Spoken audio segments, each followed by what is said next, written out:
Alright, this is Nightbird, 80-page giant. This came out in December 2000.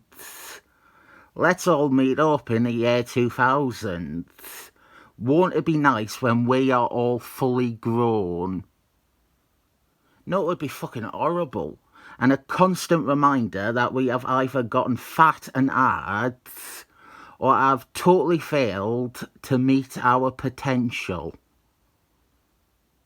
If you were wondering though, December 2000 was the exact time in history when we officially ran out of names for comic book characters. This gives us a new bad guy called Ella. We are naming them after things that kids were saying at the time. This was when kids used to say Ella cool and stuff like that. I never said Ella. I think it was an American craze. I only know about it because the Cartman said it on Southland Parks. Why do you keep saying hella, fat ass? 'Cause I'm hella cool, that's why. That's not cool. This is written by Chuck Dickens, who wrote a lot of Nightbird solo comics. I preferred his work on Robert and Birds of a Feather, but he did do some okay Nightbird stuff. This is a very long story, so I doubt I will look at all of it here. It is an 80-page giant. Our new bad guy, Ella, she goes around and kills bent coppers. I mean crooked ones, not gay ones. That would be a very different story. Nightbird invariably comes into conflict with Ella over a campaign of vengeance against the police. Like our opening scene is him trying to save this crippled Bobby from Ella throwing him into traffic. And then Ella, she starts shooting at them. And so Nightbird, he gives chase. Chuck Dickens, he always could write well-structured stories. He was a professional. He knew the traditional beats of a comic book story and how to use them. Ella, she gets away, and then after this we get into Nightbird, his civilian identity as Dick Grayskull, who was a rookie policeman. I would say I am not a fan of this, but overall I am not really a fan of Dick Grayskull. He remains ever so boring. Something I do want to say is I get a lot of comments from people who are like, dude, why make a video about She-Hulk if you think she is stupid? And I want to reply to that here. First, I made my point clear that I like She-Hulks. I just don't think she has enough to be a solo star. I also dislike the notion that you have to like something to be able to talk about it. Discussion should be valid. If I read a comic and I have something to say about it, or a part of it, I am entitled to have and express my opinion. For example, if I wanted to say what I don't like about Nightbird in this video, I should be allowed to. I would agree doing countless videos on Nightbird or She-Hulks where I just repeat the same points. That would be really crap. But if I want to see my thoughts on She-Hulks while reviewing one of two of her solo comics I own, and it is a comic I didn't much care for, I am allowed to. I also know for a fact, if I review the other She-Hulks comic I have, my criticism is not going to be focusing on She-Hulks, but its depiction of bad guys, and probably explaining who Deathly Ed is. With that said, I didn't have all that much to say about Dick Grayskull and why I'm not into him. I find him boring. That is it. Simple as could be. I don't have any points or explanations. I just find him boring. It is a big reason why I prefer Chuck Dickens on Roberts or Birds of a Feather. Those are characters I care about. I don't care at all about Dick Grayskull. I am not a 17-year-old girl. Him having a tight butt isn't enough for me. I like Barbara Oldman though. Happy to see her in this issue, and for a few pages I invest in the story because of her. Now would be when we can discuss Ella though. Ella is one of the ugliest designed bad guys in quite a while.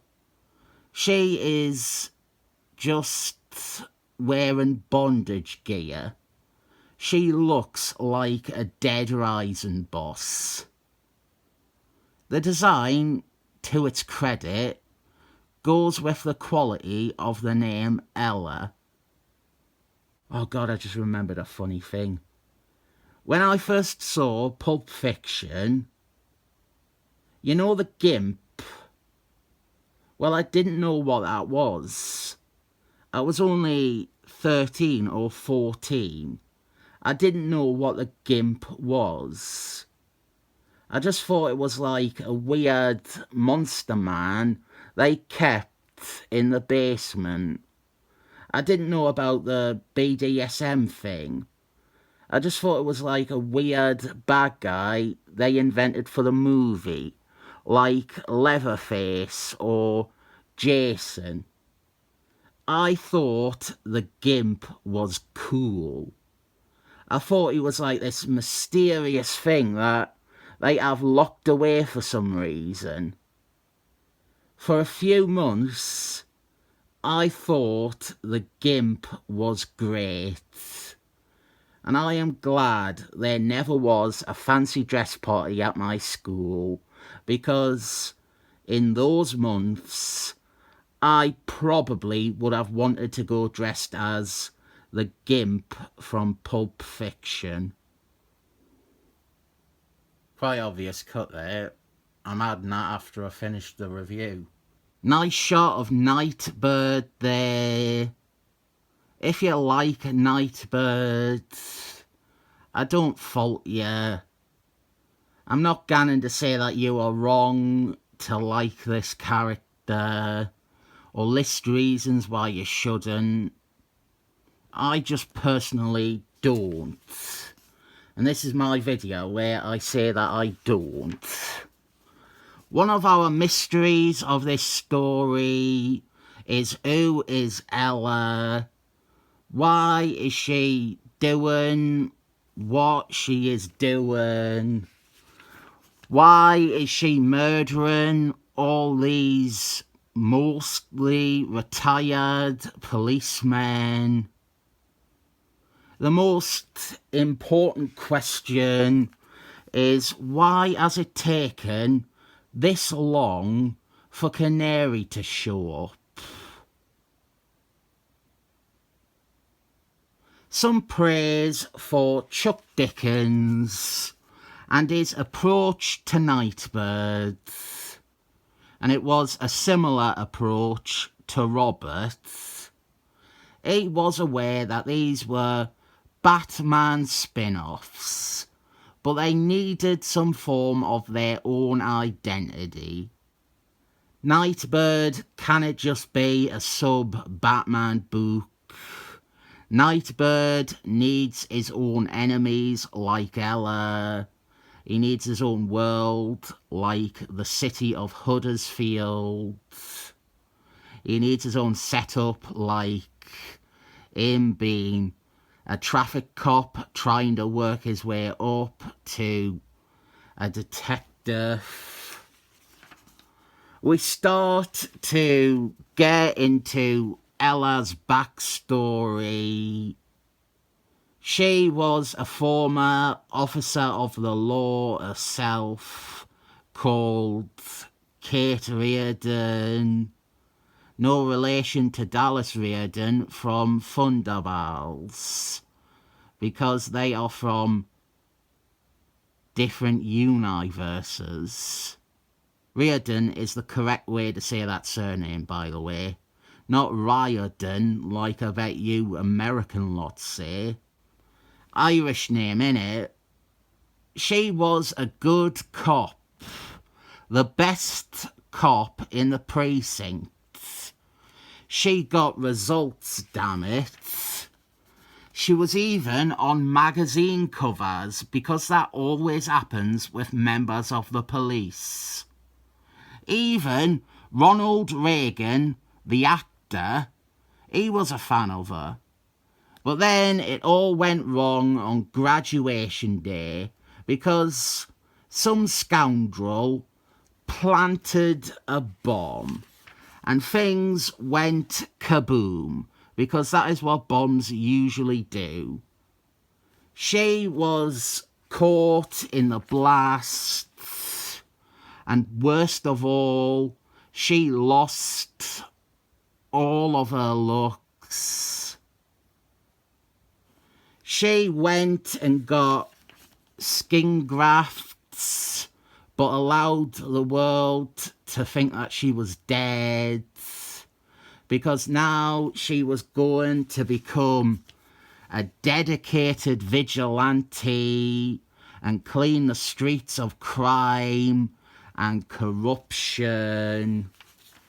She has more surgery to remove her nerve endings and to give herself a stronger body, but they cannot fix her face, and so she swore nobody would ever see her face again and live.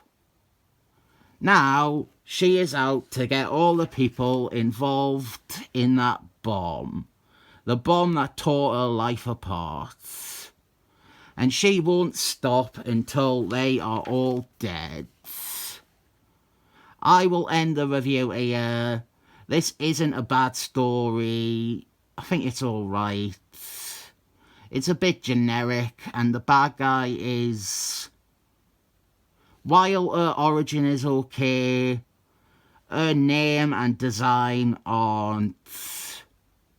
I will end by letting you know that Ella doesn't go on to have much more to do in comics. Chuck Dickens uses her once more in the regular series, and I think that is it. She doesn't have any other appearances. In terms of story, you can read this by itself and find it completely fine. I recommend this for that. It's not bad. It's doing all the plot beats and the narrative the way it should be done. There's not much that'll make you go, oh, that's pretty bad. I'll round this one up to a 7 thumbs up.